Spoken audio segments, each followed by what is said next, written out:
哇，这酒令一出一片哀嚎啊！很多饭店都跟霜打的鞋子一样，尤其像我们这种在东北小城市开饭店的，它东北这边人口流失本来就挺严重，然后留下了一些有消费能力的公务员也不能出来了。现在就是老百姓出来消费，但是像我们这种烤肉店吧，在东北还多，就是供大于求，咋办呢？天塌了，兄弟们，我这哎呀，你瞅瞅。你这我正业这进酒令啥嘞？还有高考一弄，瞅这没人，你说这啥？再瞧这，你瞅后边嘞，来兄弟们，没人，你瞅这我，你瞅这一排，静悄悄的没人，那咋整呢？禁酒令以来，餐饮行业彻底变天了。看我身后这家大酒店，以前都是几千元一桌，现在在路边摆摊卖盒饭。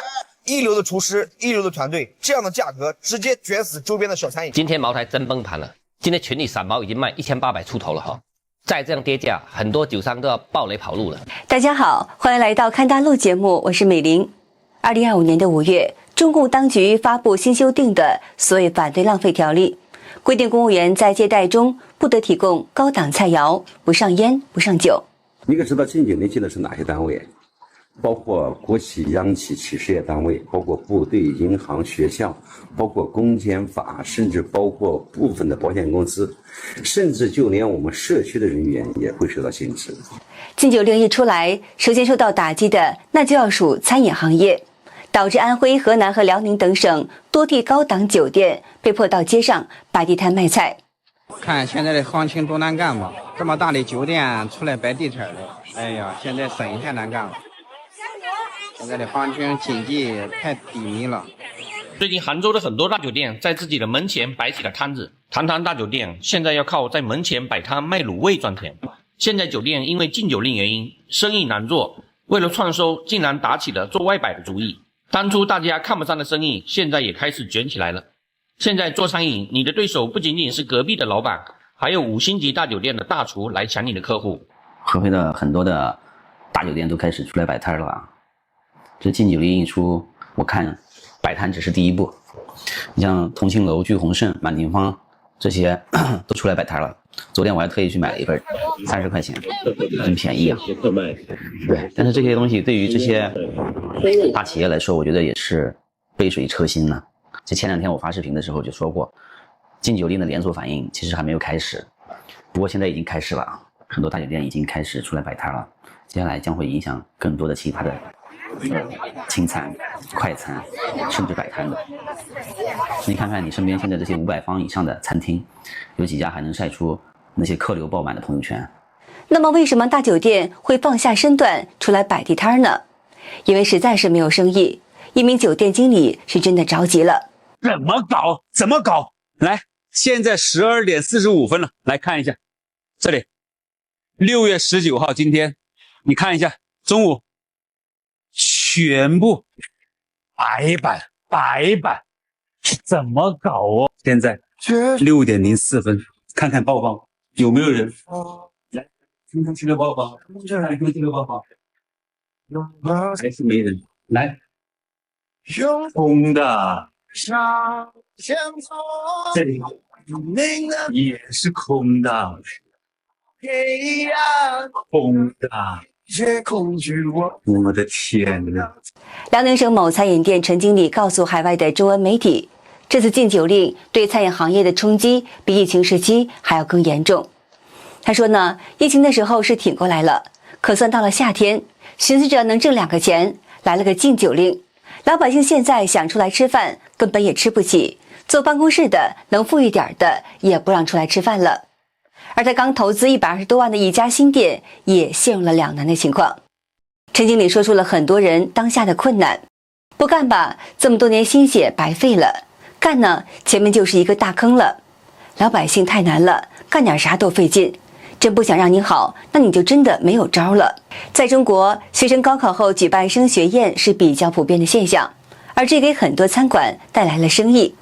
在结婚率不断下滑的当下，升学宴市场的潜力已经超过了婚宴。谁知新禁酒令出台后，已经让很多餐饮店老板哀嚎。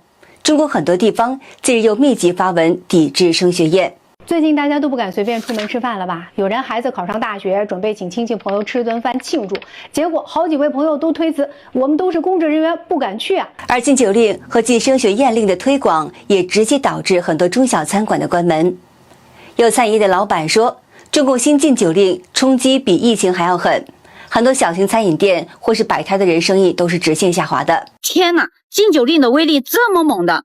连我这个18线小县城吉安县卖煎饼果子的小摊主都被整懵了。从6月份开始，我这个煎饼摊的营业额直接下滑了1/3。一开始吧，我以为是我的口味或者是酱料哪里出了问题，结果呢，我跟我们这里小吃街所有的餐饮老板们都聊了一下，个个呀都是苦瓜脸，所有的生意都是一落千丈。巴巴的想着高考后能大赚一笔，可是呢，生意结果冷冷清清。我就想不通了，禁酒令不是针对公职人员吗？怎么连我们这些摆摊的小摊主们也被连累了呢？这玩意禁酒行当，不能禁餐呢。不知道大家伙听没听说啊？头2天一个客户请2个银行的公职人员吃饭，就吃了人均10几块钱的面条，2个人员遭到批评，并且罚款，绩效没了，行长也跟着受处分了，绩效也没了。这2天我家也是买卖，反正是也一般化，有的是在店里不敢吃，在车上吃的，是打包回家吃的。还有的是出来跟朋友2个人吃点饭，左顾右盼，担惊受怕。无论每个人，你是体制内的也好啊，或者是我们这些开小饭店的也好，就是都是普通的老百姓。下班的时候，哎呀，累了一天了，都想跟朋友放松放松啊，出来吃点饭啊。现在的人本来幸福感就很低，如果下班之后跟朋友啊、跟亲人呢出来吃个饭，都得担心受怕，左顾右盼，那我觉得挺没有意义。这个禁酒令现在这么猛吗？哈，会给大家看一下咱家屋里现在的状态啊，是这个点哈，咱家这里面全都是爆满的，库爆满的状态啊。就是大家也知道，咱家是一个10年的老店了哈。就是每年哈高考完事之后，大家都是报复性的消费，考完试了哈，领老人孩子出来吃饭。然后呢，今年哈就是这个禁酒令突然一出哈，人呢不说是断崖式的没有了，反正是平时这个点哈饭口人哭的往里进。跟现在咱这个，哎呀。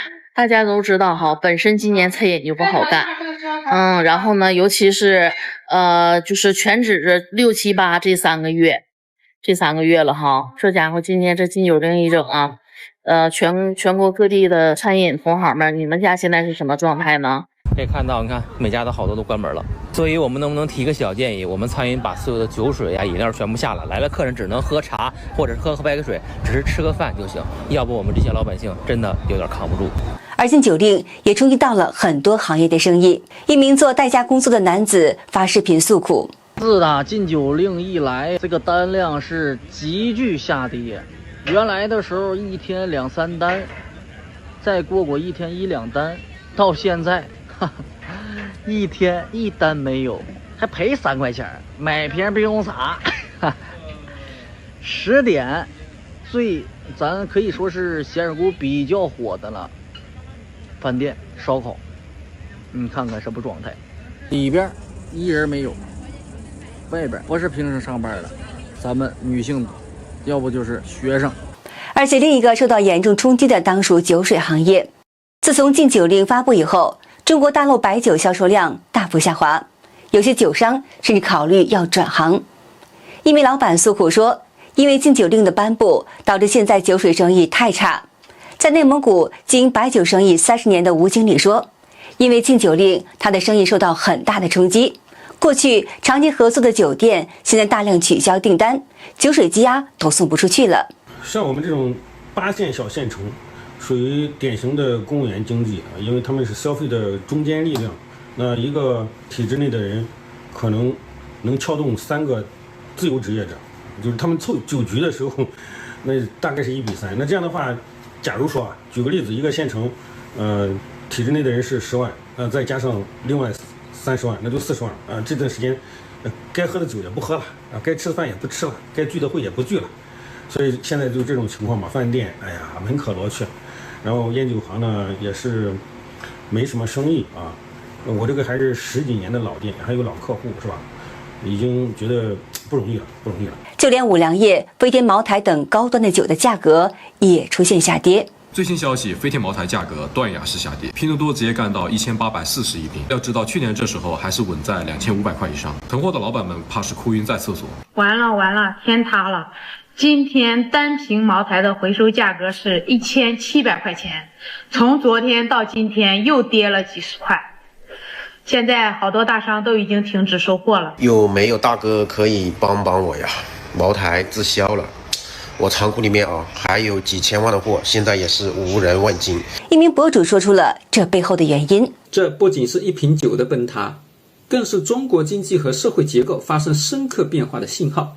权力系统开始与酒划清界限，一旦权力退出，茅台就不再神圣，它就是一瓶酒。其实茅台并不是国酒，而是官酒。光环一旦消失，市场自然会用脚投票。中国禁酒令影响了一系列行业的生意。就大家知道为什么就是6月份以来，像我们餐饮啊、服务行业呀、娱乐行业呀，甚至包括这个零售行业，它的这个业绩会变得这么差嘛？就是很多基本上都是这种腰斩式的、断崖式的这个下降啊。很多朋友会讲啊，因为大家没钱，对不对啊？然后大环境又不行，经济又不行，对不对？这是一个很重要的一个原因啊。但是其实最主要的一个原因是什么？我跟大家讲一讲啊，是6月份推行的这个禁酒令。这是我见过有史以来最严格的一个禁酒令啊，基本上属于这个全天候24小时无死角的一个禁酒令。你在家里家庭聚餐不能喝酒，你跟朋友不能喝酒，跟员工不能喝酒，跟老乡不能喝酒，跟同事不能喝酒，跟你的服务对象不能喝酒。这个看起来是禁酒令啊，但实际上它是一个禁残令。很多朋友没有看到这一点。而且呢，现在有些地方啊，就是还有扩大的趋势，就是基本上可能就是不单是禁酒了，还有这种禁办啊，就是办宴会、办宴席。你像基本上往年有这种什么升学宴啊、谢师宴啊、一些喜宴啊等等的各种宴会啊，基本上给禁了。很直接的结果大家会看到啊，就是可能是门店关闭、员工失业，然后你像一些基础的什么代驾呀或什么之类的等等，都会暂时没有工作了。就是这个影响其实非常非常大的。6月7号，有大陆网友在微博披露说，中国内部不但搞禁酒令，中共某地当局还要求所有的政府机关、事业单位和国企人员不止3人以上外出吃饭，即便是同事也不行，而且领导挨个谈话签承诺书。而更夸张的是，有湖北网友说，单位明确说了，只能和自己小范围的家人一起吃饭，什么家族聚餐、同学会、老乡会、婚宴和升学宴一干都不准吃，而且不允许背后议论。是这样的呀。安徽省某党政机关在社交平台发帖文，下班后和同事一起吃饭是否违规规定，要求单位的公务员不能请上司下属吃饭，以避免拉帮结派，并且要求呢，和普通同事一起吃饭，3人以下群体一般没问题，避免去高档场所就餐，不要经常和同样的人见面，不要借此机会形成小圈子。而广州政府也规定公务员需要回避明显带有小圈子性质的聚会，看来这才是中共的真实的目的，即避免官员和体制内人士在饭局上表达对中共的不满。辽历史学者李元华对海外的中文媒体分析指出，你本来就不应该用公款吃喝，而且还要喝什么酒呀？出台这种政策本身就是非常的可笑，完全就是一个表面文章。一个是中共觉得这样让老百姓觉得他们好像很清廉，再一个就是确实经济上也有问题，他就希望缩减一下政府的开支吧。前北京律师、民政家国主席赖建平也表示，这是一个中共一箭双雕，中国经济形势出现了这样一个状况，也导致社会危机和政治危机。在危机四伏的时候，他就害怕官员之间相互串联、沟通、交流，会导致他们可能对这个政权的不满，或者是出现什么问题。所以他通过这样的禁令，让这些人进行散沙式的隔绝，人与人之间背靠背，彼此防范，不敢沟通，不敢交心，不敢交朋友，也不敢聚在一起。